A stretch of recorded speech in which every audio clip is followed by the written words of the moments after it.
Oh. This certainly tells us a story, doesn't it?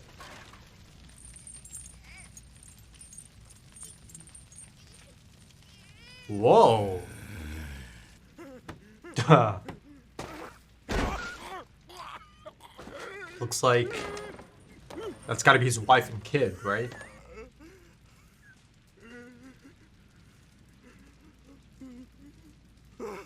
Have I seen him before?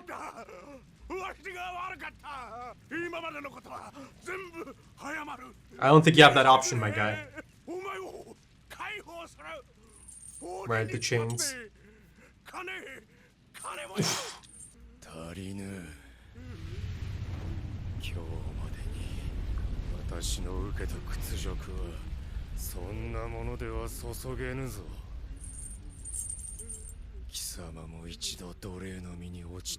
Whoa.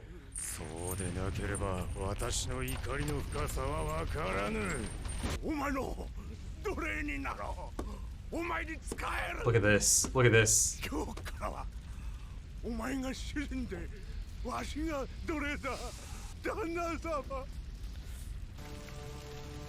Ah.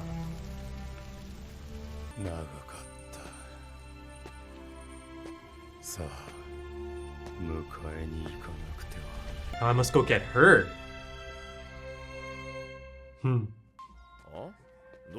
Yeah. I have a feeling.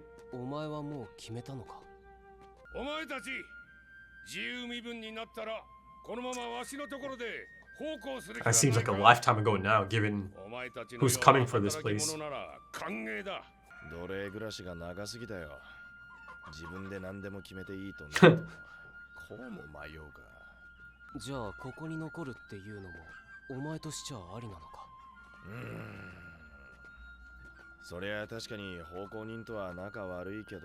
Also, how could you possibly leave? Yeah.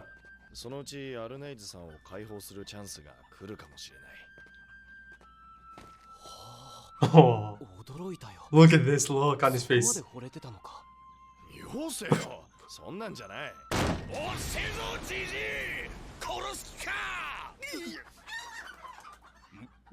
That man in the opening, I feel like I might have seen him before, right?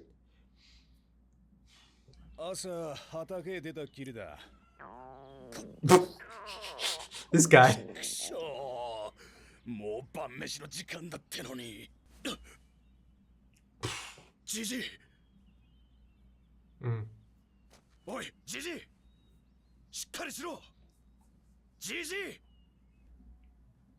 I mean, he already looks even older than the last time I saw him. A bit more frail than before, even.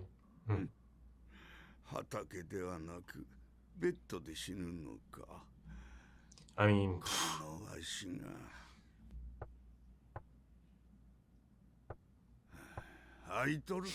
it's a gentle knock, so it's got to be. Oh. So pretty, man. Look at those eyes. Oh, oh my god.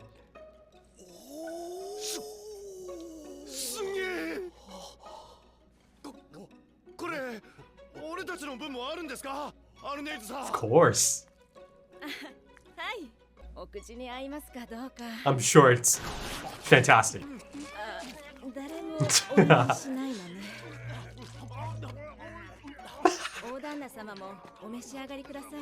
Don't knock it out of her hand.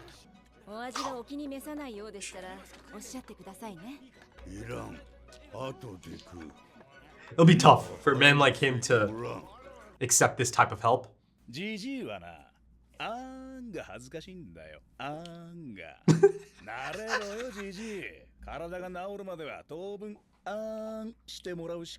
He's such a troll right now.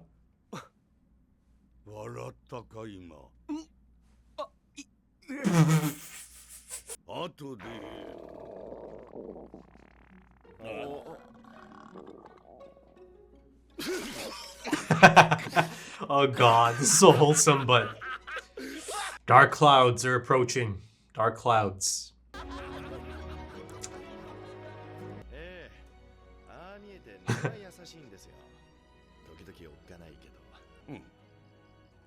He's like, so that's how I'm perceived. Aw, don't do this. Don't do this to me.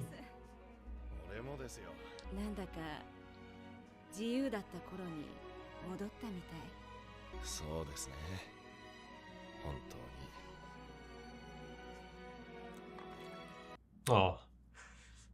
Reminded him of his family, Leif family. Look at this, man. The strong features. I was gonna say the nose. This is strong. Yeah. They've drawn it in a manner that's really quite striking. Much like Thor's. Yeah, I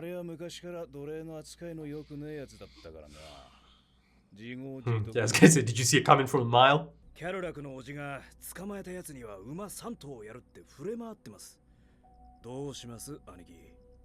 Aniki, isn't that brother?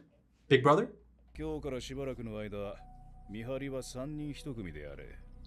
Dangerous man. Oh, yes.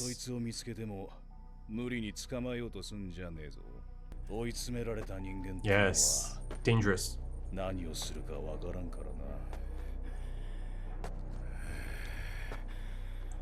Whew. The man's seeing red. He's got a bloodlust. Ah. Oh, yes. Look at this. So loud.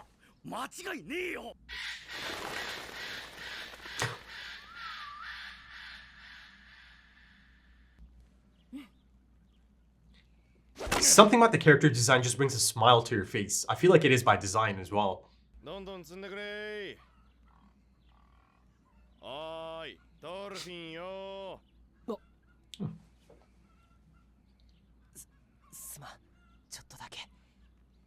Okay, he's listening in.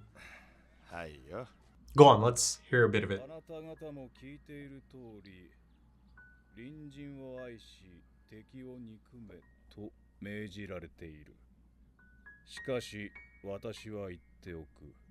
Ah, topical. Topical.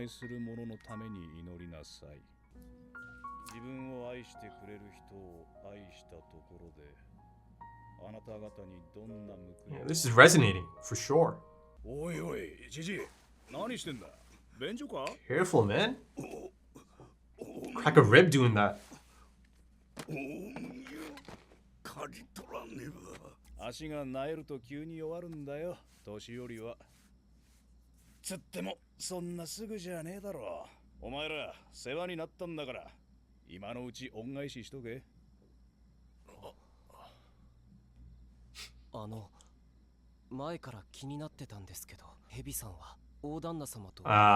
Go on.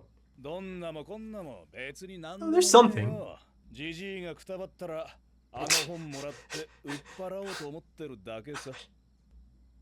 Wow. Nah, it's not just that simple, is it? Oh, yeah. Wow.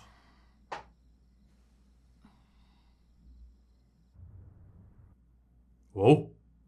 Whoa, love that.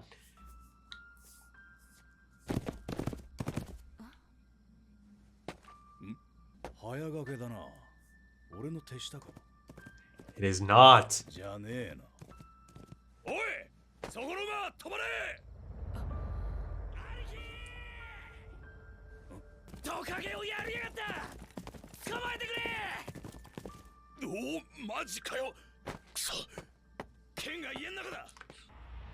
Oh.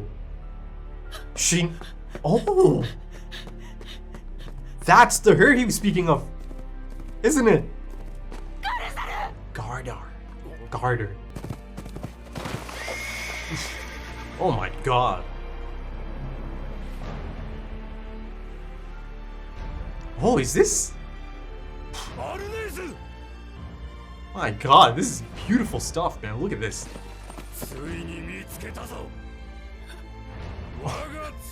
Oh my god. Okay, so Arnheid's husband showed up in this episode, folks. Yeah. I mean, it's quite the striking cold open, isn't it? Really, quite impactful. things are about to get really quite interesting. I mean, that was already the case for Kettle's farm, but now you introduce this aspect into it as well. Dark clouds indeed. I believe I said something along the lines of, there's a storm coming for Kettle's farm. My goodness. Little did I know there might be a few more things being tossed into the mix. Listen, first of all, it's nice. It's really nice. It's a happy moment as well, for these two to be reunited, for the time being at least, to just even see each other, right? You see almost immediately her demeanor, everything just changed. Everything that she's kind of known for the last few years, you see that it almost instantly just drops. Any sort of facade that she had to put on, given her really unique situation, be it the master's own partner, or be it the master himself, Kettle, right? She had to survive, right? To just survive somehow, because she's not in an easy situation, right? And for that reason, it is honestly one of the most wholesome things to see her in this episode. And not just her, Einar and Thorfinn as well. Essentially for, long chunks of this episode, it's a beautiful slice of life, right? Of course, us, the audience, knows it cannot last, but to get a glimpse of it's a special moment. It's a type of moment that all of us have had before. You'll be sitting there, or you'll be just in a moment, and you'll think to yourself, God damn, if only I could just bottle this feeling, this moment, and relive it over and over, right? All of us have been there. This felt like that. This encapsulated that so effectively. It really is so lovely to see those three specifically have a day like that. Arnheid herself said that, this is the most fun she's had in a long time at dinner, almost as if it's normal life, right? For a moment in time, all of them are allowed to just kind of let their guards down, because you've got to give so much credit to Kettle's father, Gramps. All of this is possible because he allows it, because he's open to it, because he doesn't see anything wrong in it. He believes in treating others with respect, regardless of their status. And for that reason, it makes it even more heartbreaking, or even more sad, to see him at this stage of his life now. And you see that both Einar and Thorfinn are really quite shocked by this, because I really don't think they've been in the presence of an elderly person, at least in this capacity, pretty much on a daily basis, to be around him, to get to know him, to see how active he is. Yet now to see him like this, and then, get that shocking revelation that he might be on his last legs. I don't smile because I'm happy about that. I smile because of their naive nature. As Snake is describing to them the life expectancy from this point on, right? And it's tough. It is tough to see him not be able to do the things that he believes in, right? I love the juxtaposition here of him, wanting to be out there in the fields, in his fields, right? Working, and die in the fields, in comparison to perhaps, the warriors that want to go to battle and die on the field, sword in hand. This man, he just wants his tools in his hands and to die peacefully doing the thing that he loves, right? I don't know. I think that's a pretty good example of a true warrior, right? But let's kind of focus on Arnheid's husband, Garter. That's how I'm seeing it at the moment. Whew. Like I mentioned earlier, it makes things really quite interesting from so many different angles. First, of course, Einar, it'll be a bit of a shock to him. But at no point did I think, Einar is about to become bitter, or he's about to, really just tap out, or, really just stop caring about Arnheid. No. Listen, it must sting. It might sting. And, of course, finding out that someone you're really, attracted to, or really someone you really appreciate, finding out that they're already married and have a partner, sure, that can hurt. Sure, it can hurt. But 13 episodes in, they've shown us the type of person Einar is. I think, perhaps beyond the initial shock of this, finding out that indeed she had a husband, or has a husband, and he himself has also been in the same situation. And his situation, right? His master, late master at this point, former master, he's not quite like Kettle. No, a lot of the people here, listen, it's a terrible thing to be in this situation, but a lot of them are better off, at least in comparison to people like Garter and his former master and their treatment of the slaves that they have. That's another angle I have to get into, right? Kettle. Oh my goodness.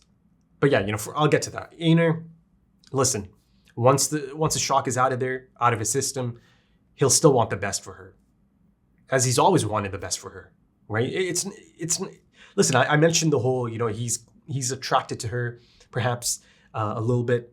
She is a really kind person. She's a lovely person, and I mentioned throughout the episode, just looking at her on screen, even though this isn't live action, there's this, I don't know, she radiates this energy. You can't help but smile and take in the beauty. Listen, maybe that's not the same for everyone, but that's how I kind of react to seeing her on screen. She's so beautifully drawn, right? Of course, there's a contrast of her beauty, and then you see her hands. My goodness, man, the hands, those detailed hands, they continue to be such a powerful tool, such an emotive tool in this anime, right? It just communicates so much. There's this shot of her, again, her beauty, and then it's her holding her hands up as Garter is seeing her for the first time. So, he'll also kind of get to see and just think about the situation she's been in, right? Listen, he's a man. He's this tough guy. He's really quite tough. Angry man at the moment.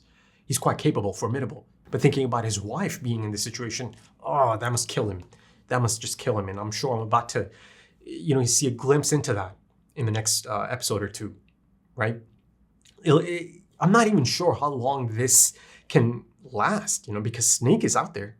Snake is out there, right? And one of the points I'm going to make about Kettle, it kind of depends on how fast this might get resolved. If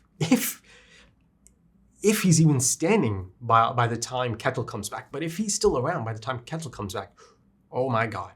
But I'm sure of it. I'm so sure of it that Aner is going to back her and help her and try to reunite her with her husband.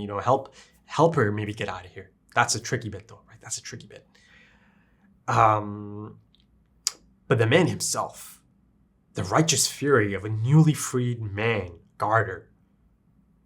This man, the cold open is really quite raw. This man truly feels that he lost his dignity, right? That this is a stain on his name, that he was put into this dehumanizing situation. Enslaved, considered less than human, right? Lost his agency. And that, then knowledge and just knowing every day that you do not have your life in your hands. It belongs to someone else. It belongs to a terrible person. I just felt that it was so effective. His rage is kind of just oozing out of that screen. That might sound a little bit dramatic, but I don't know, man. I felt it. I just felt this man's rage. And of course, the voice acting, that sells it too, man. That really does sell it. It's quite a thing to live in fear. That's what it is to be a slave. Roy Batty, Blade Runner. That's what it is to be a slave. You do not have your life in your hands. And he felt that this man, this former master at this point, could not even begin to imagine the things he puts these people through, or them through, them being the slaves. I believe there's a really striking line of dialogue. I think it was something like, that's not enough. You're going to have to become a slave. Only then are you going to be able to feel the depths of my rage. Something along those lines. My God. I mean, even though it's quite an intense moment, there's a poetic nature to the dialogue. And of course, his former master takes the offer up at a moment's notice, like a rat trying to survive, right? Starts kissing his shoe, his boot. But Garter almost immediately shows him that fear. Again, that fear to be a slave. He shows him. He almost immediately inflicts the exact same torture upon him, right? Psychological torture, physical torture. Listen, right there in Garter, you kind of, I don't know, I couldn't stop thinking about, this could have been Thorfinn, This could have been Thorfinn if he ended up in this situation, or if he did not end up with someone like Kettle. He might not have been redeemed. He might have kind of sunk deeper into that despair. And maybe, much like how Garter goes down this path. And for that reason, even though, it's almost cathartic to see him break loose of those chains, it's still a little bit sad to see that this man is really on this path. Again, at moments, it's clear to see that there's a bloodlust in his eyes, that he is going to have his vengeance. And then, of course, Snake comes into the picture from that side. But I'll get into that.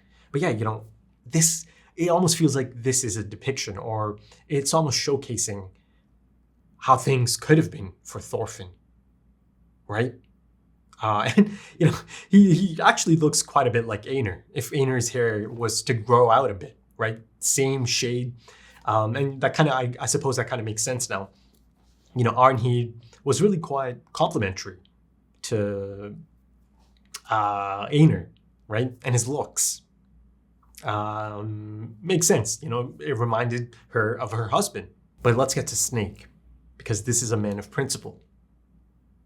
A man who has a strong sense of justice. His brand of violence is kind of based in logic, right? Reasonable from his perspective, right? He's not some mindless savage. He's not. He's actually one of the more intriguing new characters in this season, right? I haven't seen any background info on him yet in any of these episodes, but that could be really fantastic to learn more about him, because he's not just any normal, drifter or, mercenary. He's actually really quite impressive, right? Again, the reading aspect comes into play as well. That he is able to read quite proficiently, and share that gift. But I'll get into that aspect of it, the Bible aspect of it. But yeah, listen, man, Garter injured one of his men. Sorry, not injured. He killed one of his men, Lizard, I believe, and injured the other two, right? And the night before, he heard about how it was quite a nightmarish scene for the former master, right? So then and there, he already knew that this is someone who's really quite dangerous. He knew then and there. Hell, he actually even felt that former master who died had it coming, because clearly, how he treats his slaves, it's really quite known in this community, right?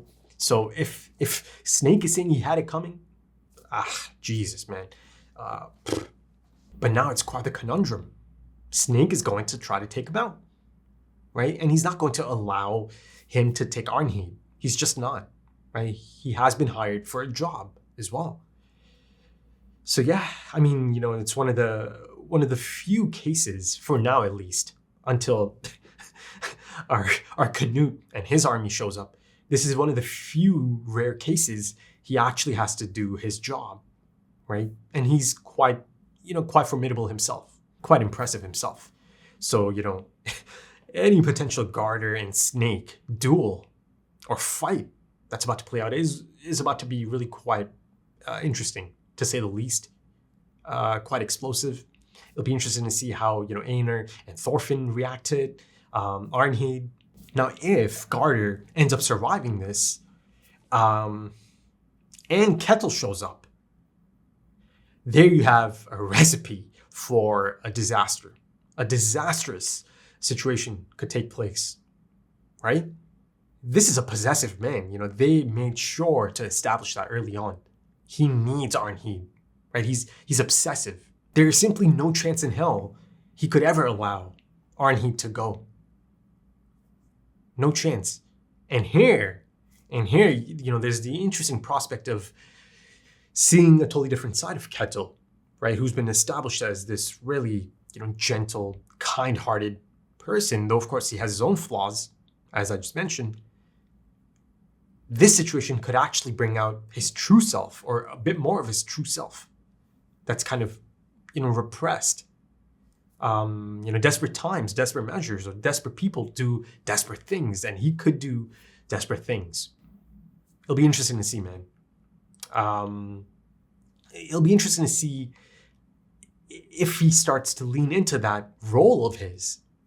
He is the master, after all. But speaking of Snake and the Bible and him being able to read, and Gramps and Thorfinn taking an interest, it's a lovely moment. It really is. It is just so nice to see Thorfinn living normally.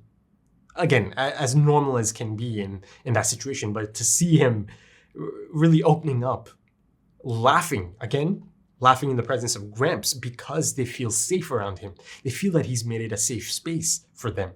But yeah, to see him smile, those facial expressions, my God, it's a beautiful thing, isn't it, for our Thorfinn, to see our Thorfinn like this now. Again, there's dark clouds ahead. There's a storm coming, so it might not be as wholesome down the line, but you've got to savor these moments. And yeah, but after the storm, perhaps there'll be a golden sky. But that's down the line, perhaps. Let's not get too ahead of ourselves at this point. But it checks out. It checks out him taking this interest in the Christian gospel. It makes a lot of sense because it feels like or to him, it might feel like it's really quite reminiscent of how his late great father carried himself. It just makes a lot of sense that he is gravitating towards these messages of loving your enemy, building towards peace and prosperity for all, right? And then, of course, in those passages, it's quite a prolonged scene. You start kind of getting flashbacks or callbacks to that iconic conversation that the priest and Canute had, right? So, like I said, it's quite topical, not just to Thorfinn, but Canute as well. Some of the messages in those passages. It's just so wholesome. I can't stop thinking about him just kind of leaning in, trying to listen. Goddamn, I love them so much. Listen, Thorfinn and Einar together is honestly one of my all-time favorite pairings, all-time favorite friendships in anime, for sure, even beyond anime. I just love them together so much. And my hope is that they I'm hoping they really, really just stay together for the rest of their lives, or they're in each other's lives for the rest of their lives. And there's good signs of it, or there's at least good signs that for the foreseeable future they are going to be together, right? Going back to episode 1, the narration, Einar's narration specifically, is clearly from the perspective of him talking to someone else, telling someone of how he met Thorfinn. Man. Whew. I love this anime. I love this anime so much. I love these characters so much. I feel such connection, such empathy, such love for all of them. And there's that moment as Thorfinn is asking Einar about his decision. Have you come to your decision? After their freedom. Of course, Einar is a little bit, a little bit confused at the moment because he does have this emotional tether to this farm, Arnheid, right? He couldn't think about possibly leaving her behind. And that has nothing to do with even any romantic angle. That just has to do with the fact that this is a friend. This is someone they both care about. They both think she's a good person, and another person who finds himself in quite a tricky situation. But again, it goes back to that idea from episodes ago at this point that her situation is really different. Kettle has his hooks in her. It's a totally different situation. I'm thinking of that face he made, as he listens in, and he thinks it's so incredible that Einar is open to just sticking around. That's how much he cares for her. He's like, whoa. Oh man. But before I sign off, I simply have to mention the production side of things. My goodness. At times it felt like a high-end anime film even. There's a few moments that the fidelity of this just felt so far and beyond seasonal anime to me. It's really quite noticeable. Kawajiri Kawajiri's storyboard in this is really quite strong, really strong. And of course, the character designs are so impressive as well. Man, listen, I'm not really checking out any other seasonal anime at the moment, but surely this has got to be anime of the season. If there's anything that can match this or is potentially better than this, you tell me right now in the comments and I'll jump on that instantly. But I don't think there is, man. This is just phenomenal. Listen, that being said, I'm not saying I'm not interested in anything else that might be going on at the moment. In terms of seasonal anime, there's a few actually on my list. Heavenly Delusion being one of them that I really wanted to check out. Again, you know, the schedule is really quite full. By the time this comes out, it'll be a pretty full schedule. Yeah, but I'll get to it. I'll get to that. You know, that's another one that really speaks to me. It feels like it's really right up my alley. But yeah, this is just fantastic, man. I'm so excited to be back into it. And if you enjoyed this, consider dropping a like, consider dropping some comments, give me your thoughts. If you're interested in full opacity, and perhaps even timer-based full length, consider checking out the Patreon page and potentially supporting the channel. If you're interested, the links are in the description and the pinned comment. Also links to social media. Check out Twitter, drop a follow, support the channel. But yeah, thank you so much for joining me, folks. Thank you for your time, because time is precious. It really is. And I do hope to see you again soon for episode 14. Promises to be quite the interesting episode. Until then, take it easy.